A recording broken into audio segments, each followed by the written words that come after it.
Pemirsa, bercanda berujung maut, itulah nasib sial yang dialami seorang penumpang komuter lain di stasiun Serpong, Tangerang Selatan belum lama ini. Korban tewas setelah tersambar kereta yang lewat. Insiden tragis tersebut terjadi karena penumpang tersebut terlalu asik bercanda dengan temannya, sehingga tidak memperhatikan garis kuning yang ada di lintasan pinggir rel kereta. Pria tersebut terpeleset jatuh dari tangga dan masuk ke celah kereta di stasiun Serpong.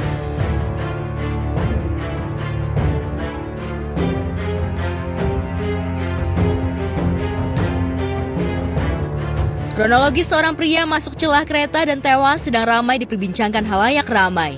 Awalnya, video itu tersebar dari akun TikTok @cuarani94 yang memperlihatkan kondisi peron stasiun Serpong yang menjadi tempat kejadian perkara. Di unggahan video berdurasi 22 detik itu, terlihat penumpang KRL yang ingin keluar dari rangkaian gerbong kereta dikejutkan dengan seseorang yang jatuh. Usut punya usut, ternyata korban adalah penumpang yang hendak naik kereta tujuan Tanah Abang. Namun pria tersebut diduga tersenggol kereta yang baru datang melaju hingga ia masuk ke dalam celah antara peron dan jalur kereta. Dari unggahan tersebut, petugas telah berupaya memberikan pertolongan pada korban tersambar kereta dan berkoordinasi dengan polsek setempat. Namun sayang, nyawa korban tidak dapat terselamatkan. Sejumlah selebriti pun angkat bicara terkait kejadian tersebut. Menyayangkan kejadian seperti ini terjadi. Sayangnya dalam berita tersebut tidak disebutkan berapa usia dari anak tersebut. Tapi kalau memang mereka masih anak-anak di bawah umur, biasanya mereka memang kalau bercanda itu tidak lagi melihat adanya bahaya yang bisa mengancam dirinya karena mereka asik bercanda dengan temannya. Nah, mungkin saya ingin menghimbau bagi petugas yang memang sudah memperingatkan anak tersebut dan anak tersebut tidak mengindahkan, bahwa dalam hal seperti ini harus lebih tegas dan kalau perlu menarik kedua anak tersebut dan betul-betul melarang untuk tidak bercanda di area yang memang merupakan zona kuning di area peron. Jadi keadaannya gimana, apalagi kalau ngomong KRL di kereta, di jalanan, di segala kayaknya alangkah baiknya sekarang bukan masalah siapa yang salah atau gimana atau saling menyalahkan, tapi saling mengingatkan aja. Kalau ada yang kayak gitu kadang orang saking excitednya mau ngeprank, mau ngelucu, mau apa, harus diingetin aja gitu. Ya semoga tidak terjadi lagi hal-hal seperti itu. Siap.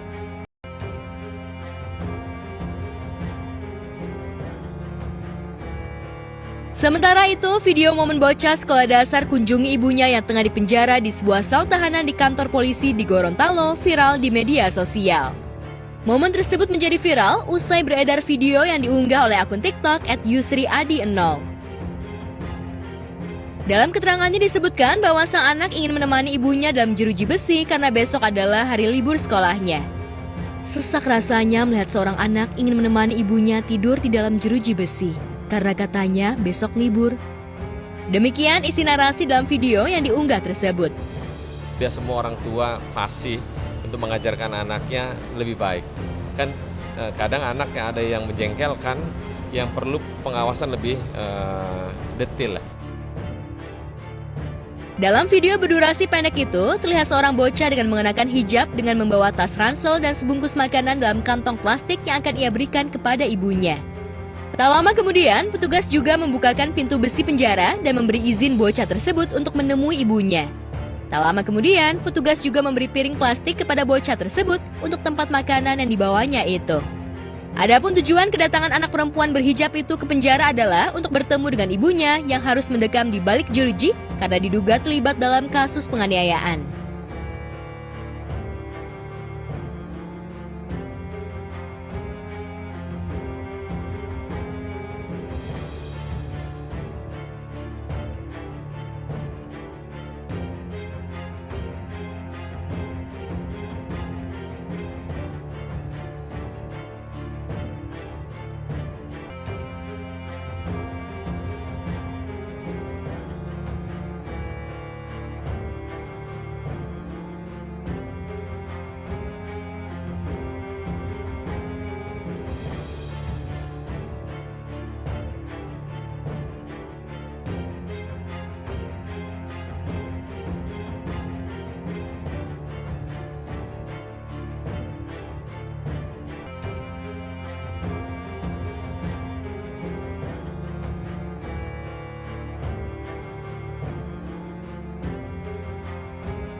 dari kesalahan orang tua ya, yang namanya seorang anak tuh nggak akan pernah melupakan kebaikan orang tua. Jadi mungkin anaknya juga masih kecil, belum paham, belum mengerti. Jadi ya yang dia tahu dia hanya mau deket sama ibu sama papanya. Jadi ya ketika udah lama gak ketemu pasti kan kangen ya, pengen ketemu. Jadi ya pasti mereka akan melakukan itu meskipun nggak tahu kalau ibu itu di penjara sebenarnya. Gitu. Kasian sih. Tapi sih dampak dari akhirnya dia melihat kegiatan sehari-hari ibu di penjara itu kan juga dampak ya pasti ya sesuatu yang nggak bagus ya dan nggak baik. Meskipun mau dikasih pengertian apa, anak kecil lah tetap anak kecil yang belum ngerti. Oh ini karena ini, terus di penjara sendiri kan pasti banyak kata-kata yang kurang bagus. Terus mungkin ada tindakan-tindakan yang kira-kira mungkin nggak sengaja dilihat sama si anak dan akan nempel kayak gitu-gitu. Itu bahaya sih. boleh tak harapan atau mungkin pesan-pesan kakak sebagai selebriti Harapan ya mudah-mudahan siapapun di luar sana jangan berbuat kejahatan sih. Mau itu udah punya anak atau belum, ya lebih baik jangan melakukan kejahatan. Terus ya apapun yang dilakukan ya ingat dampaknya itu pasti akan selalu ke anak. Baik buruknya itu pasti selalu mereka akan terima gitu sih. Sedih banget. Maksudnya nggak, entar dulu deh. Ya terlepas dari apapun anak itu tahu atau enggak kenapa ibunya di penjara. Cuman memang ya apa ya namanya apa sih, kayak telepati ibu sama anak itu pasti berjalan. Sebusuk-busuknya ibu kayak apa, itu namanya anak tuh tetap mencintai. Ya kan kita juga nggak tahu ya ibu itu masuk penjara karena apa. Misalkan apa kasusnya tadi, entah apa ya gitulah. Tapi tetap aja pasti tujuan ibu itu juga bukan untuk hal yang nggak baik. Meskipun hal yang dia lakukan nggak baik, tapi pasti dia kalau memang dia benar-benar seorang ibu, dia mau membuat anaknya bahagia sih intinya. Mungkin dia cari uang, dia udah mentok gitu, karena ya dia sih berhubungannya sih sama gitu-gituan ya. Tapi kalau seorang ibu itu pasti dia berjuang apapun akan dilakukan untuk anak dan keluarga.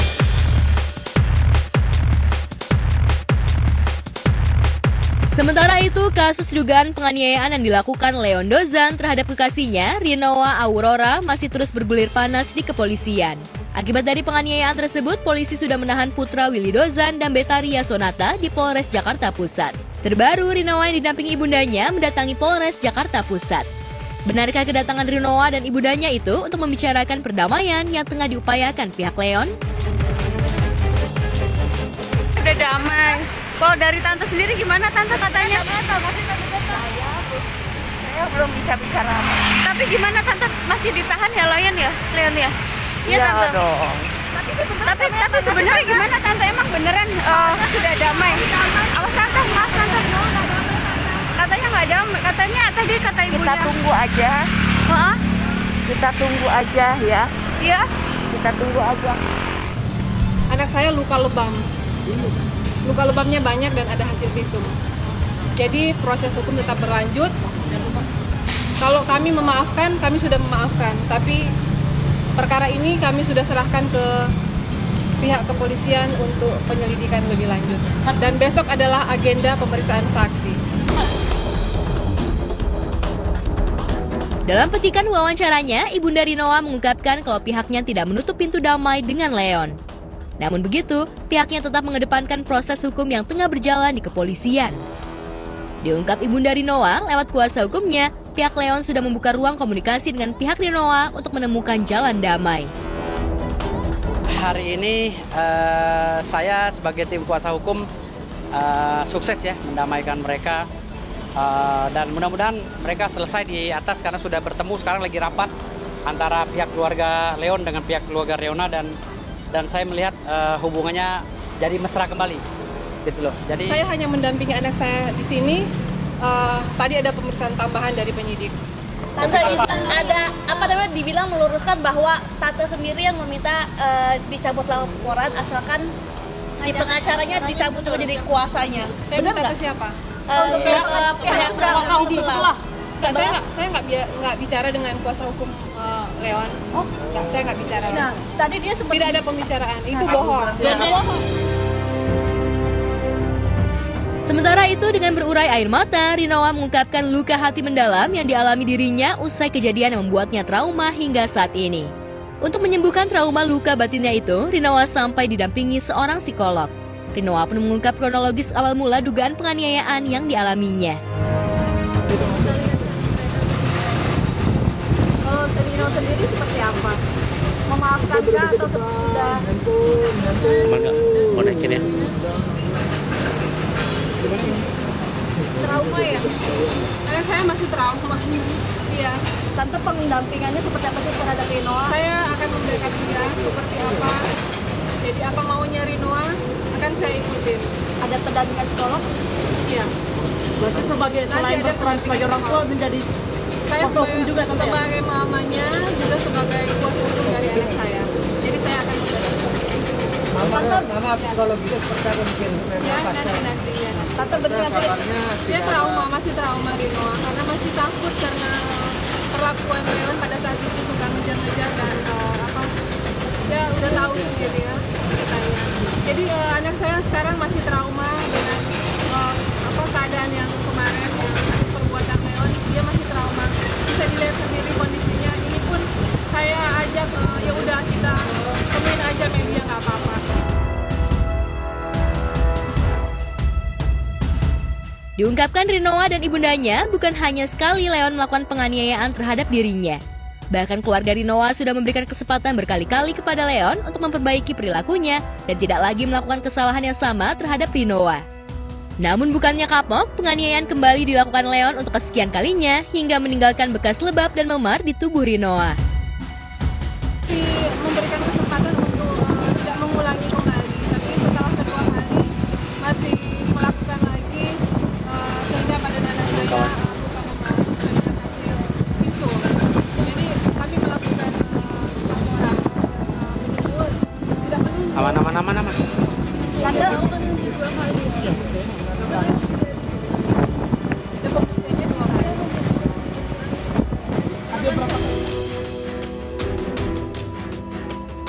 Diungkapkan Rinoa, sikap kasar Leon tersebut lantaran rasa cemburu berlebihan dari Leon hingga mendorong artis muda itu melakukan penganiayaan terhadap kekasihnya itu. Sikap kasar Leon itu sudah mulai terlihat pada bulan Juli 2023 lalu.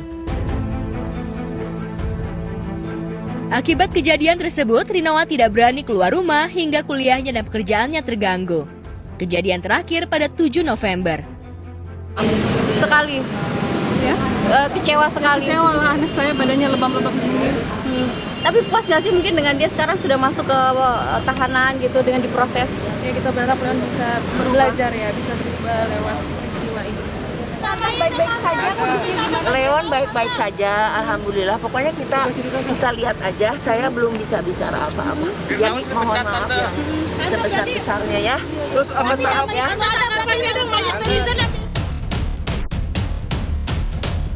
Sementara itu di sisi lain, perlawanan tampaknya mulai dilakukan pihak Leon. Diwakilkan kuasa hukumnya, ia menganggap penahanan terhadap kliennya itu tidak sah. Dan untuk itu, pihaknya menuntut dilakukan penahanan luar terhadap Leon. Lantas bagaimana tanggapan pihak Rinoa dan keluarga atas upaya hukum yang dilakukan pihak Leon tersebut? Saya bilang jangan. Saya membawa beberapa jam ke dia itu untuk namanya dia shock. Dia udah bayangkan saya akan kemana-kemana, dia udah bayangkan. Tapi saya sebagai ibunya, saya benar memberikan keikhlasan apa segala nasihat buat dia supaya dia bisa menerima semuanya. Dan alhamdulillah kita gentleman ikutin masuk ke sini semuanya selamat. Alhamdulillah bapak-bapak juga baik-baik terhadap kita itu mereka menyerahkan diri gitu. Kita nggak kooperatif, nggak kabur kok. Enggak, dijemput pas kita memang ada di rumah. Punya pertimbangan tersendiri untuk terus melakukan penahanan ataupun tidak melakukan penahanan, nanti kita pelajari. Kan kami belum melihat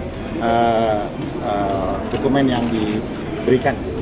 Selain itu, kami juga melihat pada sisi korbannya ya. Korbannya itu kan masih muda, wanita, ya, dan secara subjektif juga sudah 2 kali dilaporkan, sehingga kami juga khawatir gitu ya apabila perbuatan tersebut dilakukan kembali.